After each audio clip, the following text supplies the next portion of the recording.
Good morning मेरे प्यारे दोस्तों, मैं हूँ संगीता यादव। आज आपके लिए लेकर आई हूँ अयोध्या सिंह उपाध्याय हरिऔध द्वारा रचित प्रिय प्रवास से लिया गया पवन तोतिका।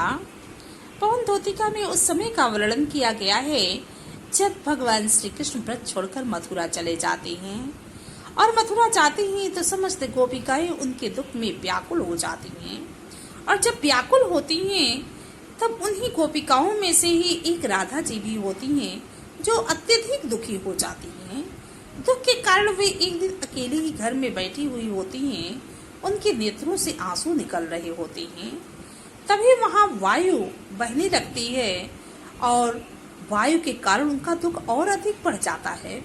वैसे तो प्रायः देखा जाता है कि जब वायु बहती है तो लोग सुख अनुभव करते हैं, परंतु वही सुख विरह के समय, अपने प्रिय से दूर होने के समय दुख देने लगती है। अब दुखी होते हुए राधिका जी उस वायु को फटकार लगाती हैं इस पद में। तो क्या कह रही हैं देखते हैं। बैठी खिन्ना यक दिवस वे गेह में थी अकेली, खिन्ना दुखी गेह घर। एक दिन राधा जी अपने घर में अकेली ही बैठी हुई थी। आके आंसू दृग युगल में थे धरा को भिगोते। उनके दृग युगल दोनों नेत्र, उनके दोनों नेत्रों से आंसू आ करके उनके नेत्रों को सजल बना रहे थे, अर्थात उनको भिगो रहे थे। आई धीरे इस सदन में पुष्प सा गंध को ले, प्रातः वाली सुपवन इसी काल वातायनों से। प्रातः काल चलने वाली शीतल सुगंधित वायु सुगंध से परिपूर्ण होकर के इसी ही समय खिड़कियों से घर में प्रवेश करती है, सदन में प्रवेश करती है। संतापों को विपुल बढ़ता देख के दुखिता हो। संताप दुख विपुल अत्यधिक, अपने दुख को अत्यधिक बढ़ता हुआ देख करके अब इनका दुख अत्यधिक क्यों बढ़ रहा है, तो क्या कहा जा रहा है। वायु के प्रवेश के कारण या वायु के प्रभाव के कारण अपने दुख को अत्यधिक बढ़ता हुआ देख करके धीरे बोली सा दुख उससे श्रीमती राधिका यूं। श्रीमती राधिका जी दुख के साथ वायु से धीरे से कहती हैं, प्यारी प्रातः पवन इतना क्यों मुझे है सताती। हे प्रातः काल बहने वाली शीतल सुगंध से परिपूर्ण वायु, तो इस प्रकार मुझे क्यों परेशान कर रही है। कलुषित हुई काल की क्रूरता से क्या तुम्हारे ऊपर समय की क्रूरता का प्रभाव पड़ गया है, जिसके कारण तुम भी क्रूर हो गई हो, कलुषित हो गई हो, दूषित हो गई हो, जिससे मुझे इतना परेशान कर रही हो, प्रताड़ित कर रही हो। आगे क्या कहा जा रहा है बच्चों। मेरे प्यारे नवजलद से कंज से नेत्र वाले, जाके आए न मधुबन से और न भेजा संदेशा। मैं रो रो के प्रिय विरह में बावली हो रही हूँ, जाके मेरी सब कथा तू श्याम को सुना दे। बच्चों, इस मंदाक्रांता छंद में राधा जी उसी ही वायु को दूध बना करके कृष्ण के पास संदेश भेजती हैं और उससे अपनी दुख भरी कथा सुनाती हैं। तो कथा सुनाते हुए क्या कहती हैं, मेरे प्यारे नवजलद से, नवजलद यानी नए नए बादलों के समान सांवले कंज से नेत्र वाले और कमल के समान सुंदर नेत्र वाले श्री कृष्ण जाके ना आए मधुबन से, जब से वे ब्रज से मथुरा गए हैं, यानी मधुबन से, वृंदावन से, मधुबन से जब से मथुरा गए हैं और ना भेजा संदेशा, तब से ना उन्होंने मेरे लिए कोई संदेश भेजा और ना ही वे स्वयं आए। मैं रो रो के प्रिय विरह में बावली हो रही हूँ और मैं अपने प्रिय श्री कृष्ण से दूर होकर के रो करके बावली हो गई हूँ, पागल सी हो गई हूँ। जाके मेरी सब दुख कथा तो श्याम को सुना दे। हे वायु, तू मेरा संदेश ले जा करके मेरी दुख भरी कहानी श्री कृष्ण से सुना दे, अर्थात तू श्री कृष्ण के पास जा और मेरी दुख भरी कहानी तुम उन्हें बता दे। आगे क्या कहती हैं चौथे पद में, जो ही मेरा भवन तज तू अल्प आगे बढ़ी। हे वायु, जैसे ही तू मेरे घर को छोड़ करके थोड़ा आगे जाएगी, शोभा वाली सुखद कितनी मंजू कुंजी मिलेंगी। वैसे ही तुझे सुंदरता से परिपूर्ण सुख देने वाली सुंदर सुंदर लताएं मिलेंगी। कुंजे लताएं मंजू सुंदर, शोभा वाले सौंदर्य से भरपूर सुख देने वाली। तो क्या कह रही है? वैसे ही तुझे सौंदर्य से परिपूर्ण सुख देने वाली सुंदर सुंदर लताएं मिलेंगी। प्यारी छाया मृदुल स्वर से मोह लेंगे तुझे वे। अब वे अपनी प्यारी और शीतल छाया से मृदुल स्वर, वहां चिड़ियों के चहचहाहट से मधुर स्वर गूंज रहा होगा। उसकी मधुरता से वे तुम्हारे मन को अपनी तरफ खींच लेंगे। तुम्हारा मन उनकी तरफ आकर्षित हो जाएगा। तो भी मेरा दुख लग वहां ना जा विश्राम लेना। फिर भी हे वायु, मेरे दुख को देख करके तुम वहां रुकना नहीं, ठहरना नहीं, बल्कि आगे बढ़ जाना। पांचवी में क्या कहती हैं राधा जी?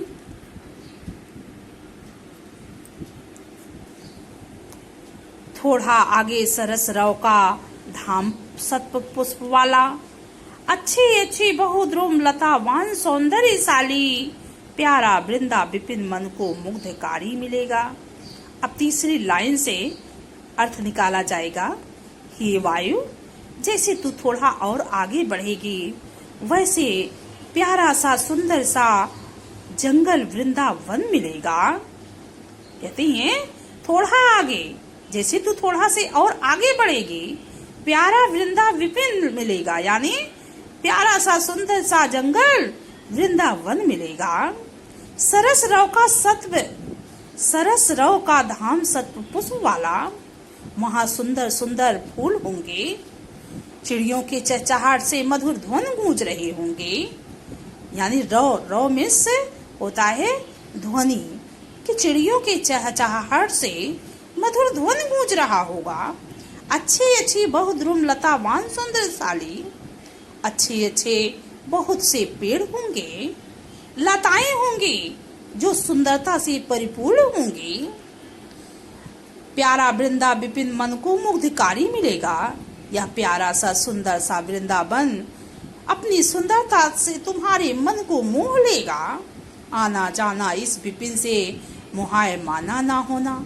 हे वायु, तुम इस जंगल में जाना, इधर उधर भ्रमण करना, परंतु उस जंगल की सुंदरता को देख करके मोहित मत होना, मुग्ध मत होना। आगे क्या कहती हैं राधा जी बच्चों?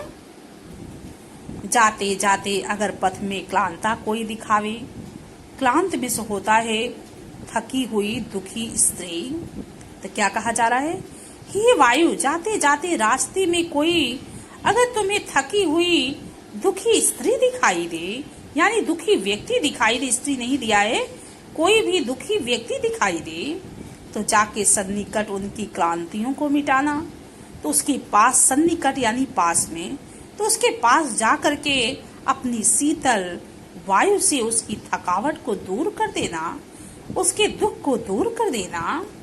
धीरे धीरे परस करके गाद उत्पात खोना, अपने शीतलता से उसके शरीर का स्पर्श करके उसके शरीर के उत्ताप यानी गर्मी को नष्ट कर देना, उसके ताप को नष्ट कर देना, दूर कर देना। सदगंधों से श्रमित जन को हर्षितोषा बनाना, अपने शीतल सुगंध से परिपूर्ण वायु से उस थके हुए व्यक्ति को प्रसन्नचित कर देना। आगे क्या कहा जा रहा है बच्चों अगले पद में?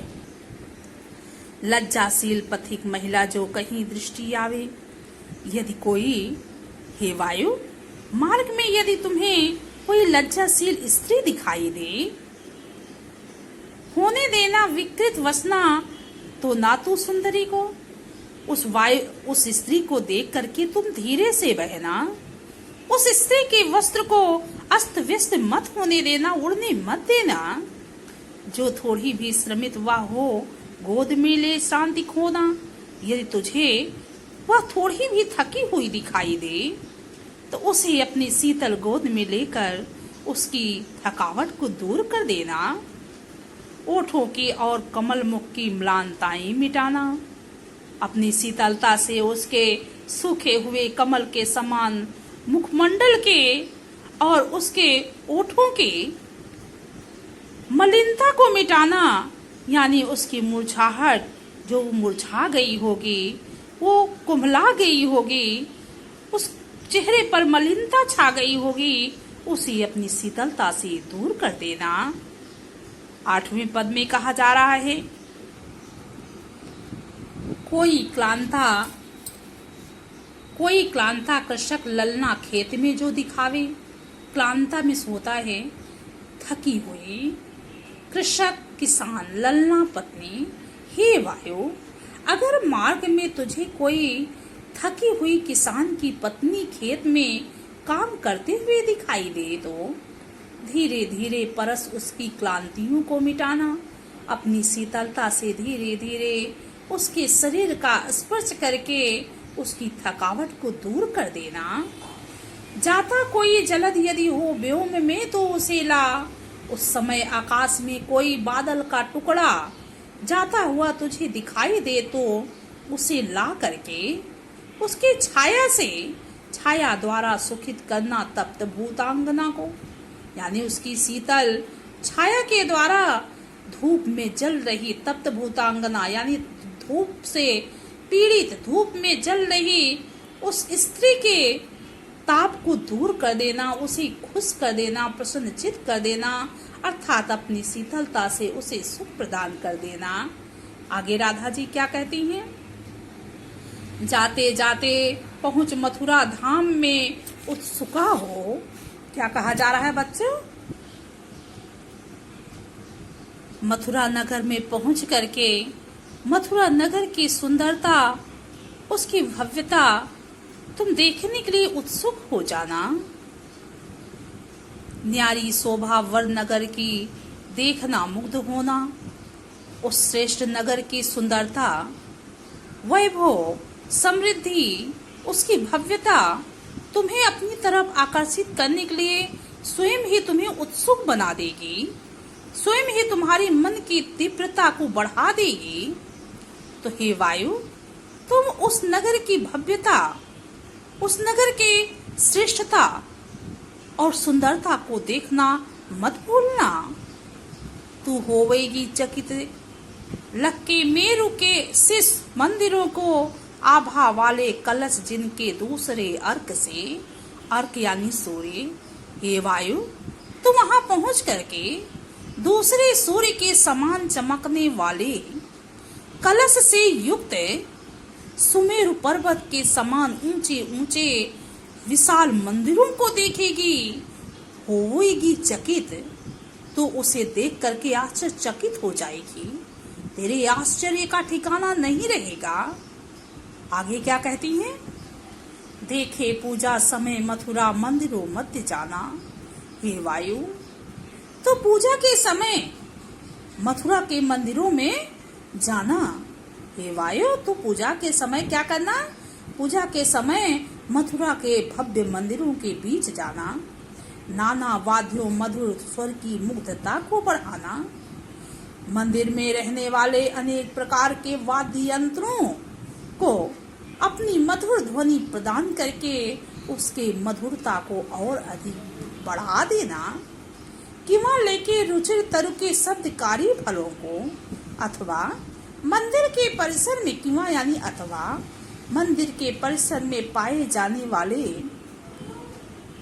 फलों से अपनी रुचि के अनुसार शब्द लेकर के, अपनी इच्छा के अनुसार शब्द लेकर के धीरे धीरे मधुर रव से मुग्ध हो बचाना। धीरे धीरे मधुर ध्वनि में वहाँ के वाद्य यंत्रों को बजाना और वहाँ उपस्थित लोगों को उसकी मधुर ध्वनि से मुग्ध कर देना।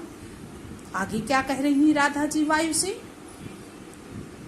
तू देखेगी जलद तन के जा वहीं तदगता हो। हे वायु, जब तू मथुरा पहुंच जाएगी और श्री कृष्ण के भवन में पहुंचेगी तो वहां तू देखेगी जलद के समान, बादल के समान सांवले शरीर वाले, सुंदर शरीर वाले कृष्ण को देखेगी तो उनकी सुंदरता में ही तू लीन हो जाएगी, तन्मय हो जाएगी। होंगे लोने नयन उनके ज्योति उत्कीर्णकारी, उनके सुंदर सुंदर नेत्र प्रकाश को बिखेर रही होंगे। मुद्रा होगी वरवदन की मूर्ति श्री सौम्यता की, उनका मुखमंडल मूर्ति के समान सुंदर होगा। सीधे साधे वचन उनके सिक्त होंगे सुधा से, उनके सीधे और सरल वचन अमृत रस से सने हुए होंगे। आगे राधा जी भगवान श्री कृष्ण के स्वरूप का वर्णन करते हुए कहती हैं, उन स्वरूप का परिचय कराते हुए वायु से कहती हैं, नीले फूले कमल सी गाद की श्यामलता है। भगवान श्री कृष्ण का शरीर नीले कमल के समान बहुत ही सुंदर, कोमल और श्यामल है।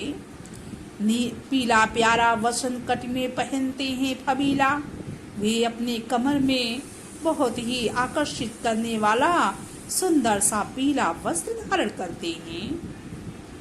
छोटी काली अलग मुख की कांति को वह बढ़ाती, उनकी छूटी हुई बालों की लट, यानी उनकी काली काली छूटी हुई बालों की लट उनके मुख की सुंदरता को और अधिक बढ़ा देती है।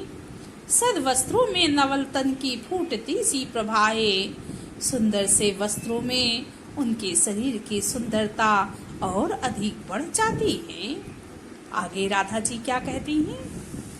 भगवान श्री कृष्ण के शरीर की बनावट का परिचय कराते हुए वायु से कहती हैं, सांचे ढाला सकल वपुहे दिव्य सौंदर्यशाली, उनका पूरा का पूरा शरीर ही सांचे में ढला हुआ अलौकिक और सुंदरता से परिपूर्ण होगा।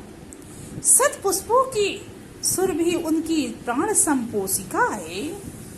कहते हैं, अनेक प्रकार के फूलों की सुगंध उनके प्राणों का पोषक करने वाली है, प्राणों का रक्षा करने वाली है।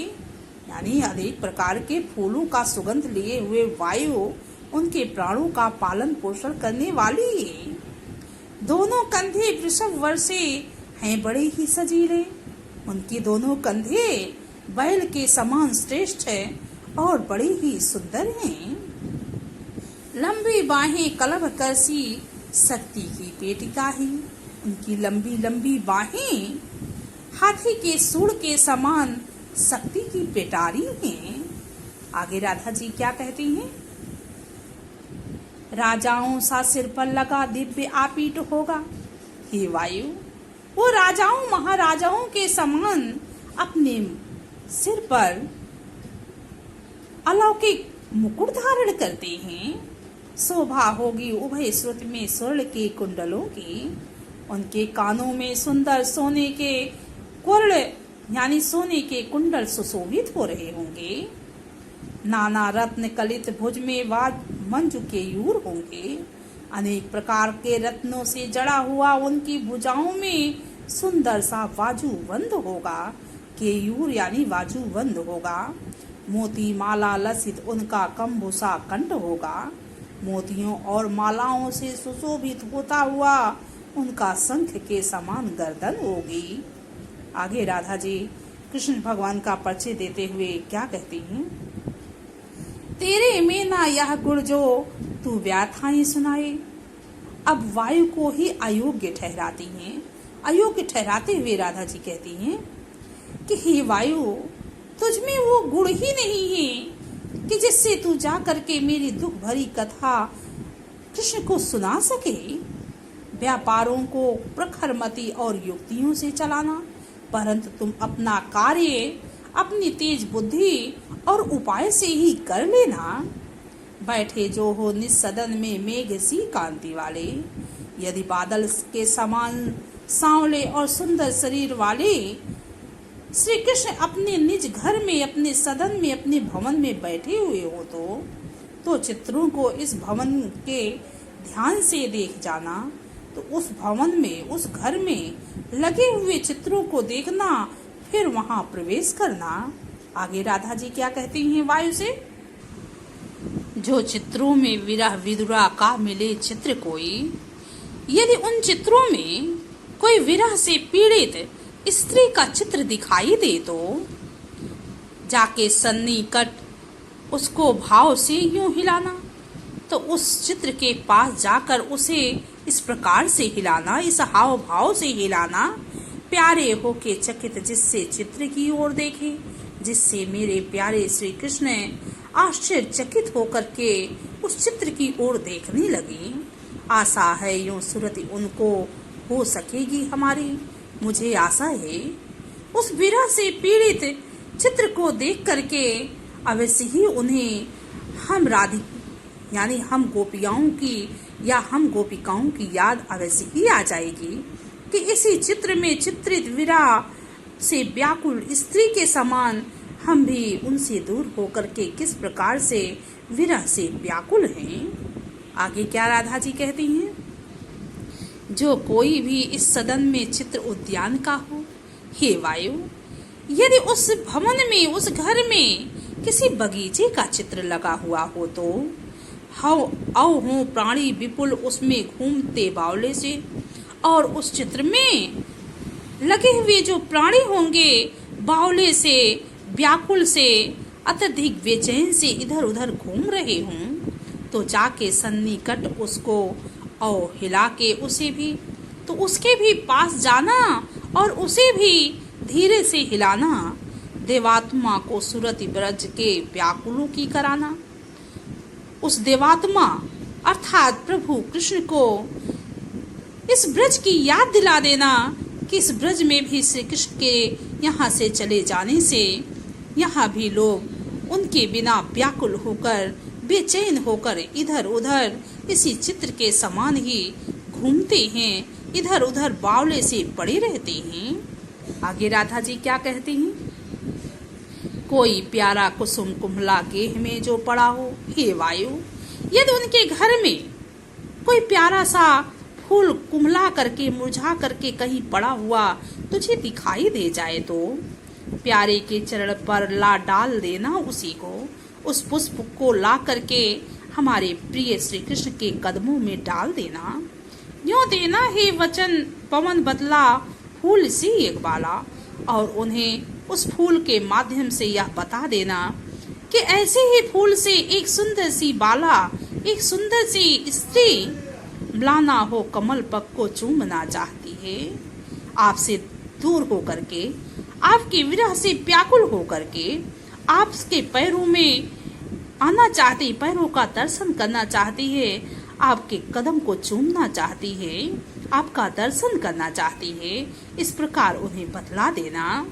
आगे क्या राधा जी कहती हैं, जो प्यारे मंज उपवन या वाटिका में खड़े हूँ, ये वायु, मेरे प्यारे श्री कृष्ण यदि किसी उपवन या बगीचे में खड़े हुए हों तो छिद्रों में जा कड़वी करना वेणु या कीचकों को, तो वहां लगे हुए बांस के छिद्रों में घुस करके विसे उस बांस को, वेणु का कीचकों को यानी बांसुरी के समान बजाना।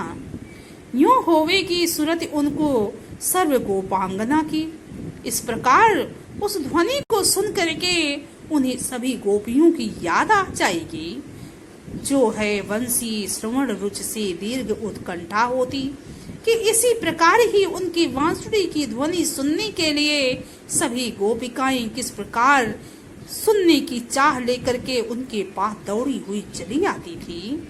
आगे क्या राधा जी कहती हैं, लाके फूले कमल दल को श्याम के सामने ही, हे वायु, उसी उद्यान में, उसी बगीचे में कोई प्यारा सा कमल का फूल ला करके हमारे प्यारे सांवले श्री कृष्ण के सामने ही थोड़ा थोड़ा विपुल जल में व्यग्र हो डुबाना, थोड़ा थोड़ा व्याकुलता के साथ, बेचैनी के साथ उसे जल में इस प्रकार से डुबाना। यूं देना है भगनी जतला एक अम्भोज नेत्रा, हे मेरी बहन, भगनी यानी बहन, हे बहन, हे वायु, इस प्रकार हमारे प्रिय श्री कृष्ण को बता देना कि इसी प्रकार कमल के समान नेत्र वाली आंखों को हो विरह विदुरा वारी में ही बोलती, कमल के समान नेत्र वाली राधा भी आपके विरह से व्याकुल होकर के प्रतिदिन आंखों में आंसू भरी रहती हैं। आगे क्या राधा जी कहती हैं? धीरे लाना महन करके नीप का पुष्प कोई। हे वायु, वहां पड़े हुए कोई धीरे से नीप में सोता बच्चों कदम का पुष्प वहां पड़ा हो तो क्या कहती हैं कि कोई कदम का पुष्प वहां पड़ा हुआ दिखाई दे रहा हो तो उसे धीरे से उड़ा करके लाना और प्यारे के चपल दृष्टि के सामने डाल देना। हमारे प्यारे श्री कृष्ण के चंचल नेत्रों के सामने उसे लाकर रख देना। ऐसे देना प्रकट दिखला नित्य अंसाकिता हो और धीरे से इस प्रकार से उन्हें बता देना कि प्रतिदिन आपसे दूर होकर के इसी प्रकार राधा भी कांपती रहती हैं, भयभीत होती रहती हैं। कैसी होती विरह वश में नित्य रोमांचिता हो और प्रतिदिन आपसे मिलने की आशा में विरह के वशीभूत होकर के आपसे दूर होकर के व्याकुल होकर के आपसे प्रतिदिन मिलने की आशा में रोमांचित हो जाती हूँ। आगे राधा जी क्या कहती हैं वायु से? बैठ नीचे जिस कदम के श्याम होवे उसी का।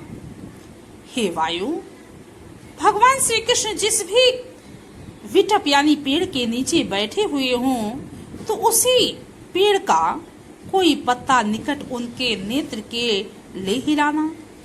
उसी पेड़ का कोई पत्ता लेकर के उनके नेत्रों के पास, उनकी आंखों के पास ला करके उसे इस प्रकार से हिलाना। यूं प्यारे को विदित करना, चातुरी से दिखाना, अपनी चतुराई से हमारे प्यारे श्री कृष्ण को विदित करा देना, याद करा देना।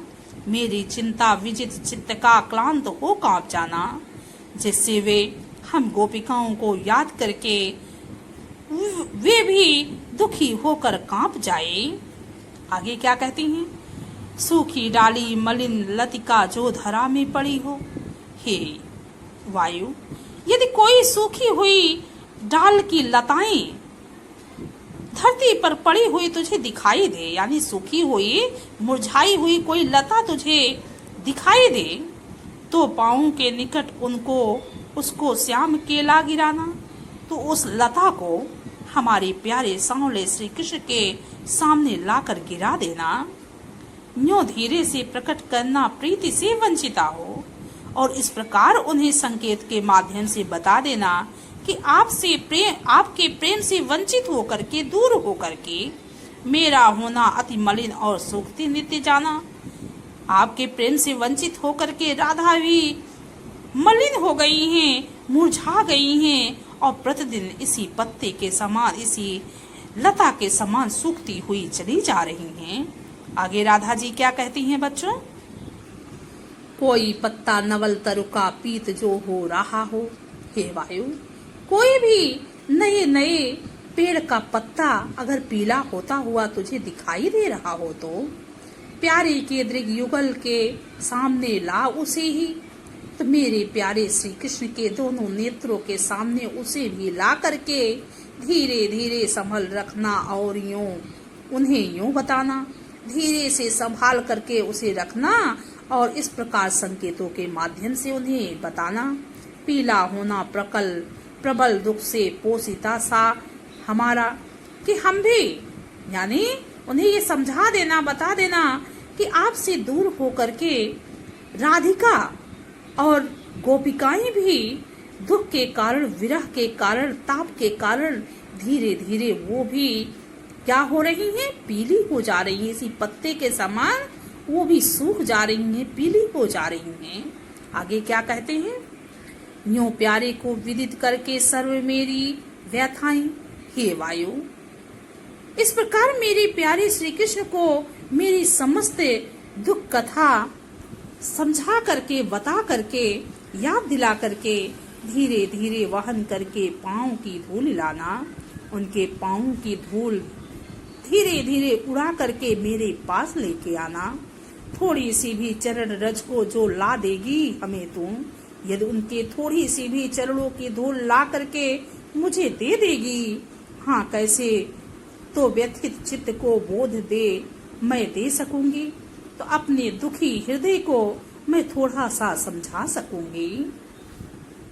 पूरी होवे ना यदि तुझसे अन्य बातें हमारी, राधा जी वायु से कहती हैं, जितनी भी बातें हमने कही है, जितनी भी बातें समझाई है, यदि वे सारे कार्य तुमसे पूरे ना हो सके तो मेरी विनय इतनी मान ले और चली जा।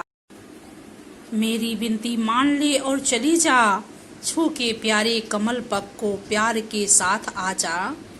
हे वायु, तू मेरी विनती मान करके कृष्ण के पास जा और मेरे प्यारे श्री कृष्ण के कमल व चरणों को छू करके स्पर्श करके और प्यार के साथ लौट आ। जी जाऊंगी हृदय तल में मैं तुझी को लगा के, मैं तुझे ही अपने हृदय में बसा करके, हृदय से लगा करके पूरा जीवन व्यतीत कर लूंगी। तो बच्चों, इस प्रकार राधा जी वायु को तरह तरह का संदेश देती हैं, उन्हें समझाती हैं, श्री कृष्ण का परिचय देती हैं। पूरे पद में एक ही भाषा का प्रयोग हुआ है, खड़ी बोली, और छंद मंदाक्रांता। रस पूरे पद में केवल विरह रस है, अर्थात श्रृंगार रस का एक भाग है विरह रस, यानी विरह श्रृंगार रस, जिसे विप्रलंब श्रृंगार कहा जाता है। जहाँ विरह रस होता है, जहाँ श्रृंगार रस होता है, वहाँ पर गुण माधुर्य होता है। और अगर शब्द शक्ति की बात करते हैं तो शब्द शक्ति अविधा और लक्षणा होगा। बच्चों, हर जगह लक्षणा का ही प्रयोग किया गया है, लक्षणा भी है और अविधा भी है। आप सभी पढ़ते रहिए, सुनते रहिए। बच्चों, जहाँ भी कोई भी प्रॉब्लम आती है, अगर मेरी वीडियो में कुछ भी गलत है या कुछ समझ में नहीं आता है, आप उसे कमेंट बॉक्स में करके बता सकते हैं। और जितना हो सके वीडियो को अवश्य ही शेयर कीजिए, सब्सक्राइब कीजिए, लाइक कीजिए। धन्यवाद।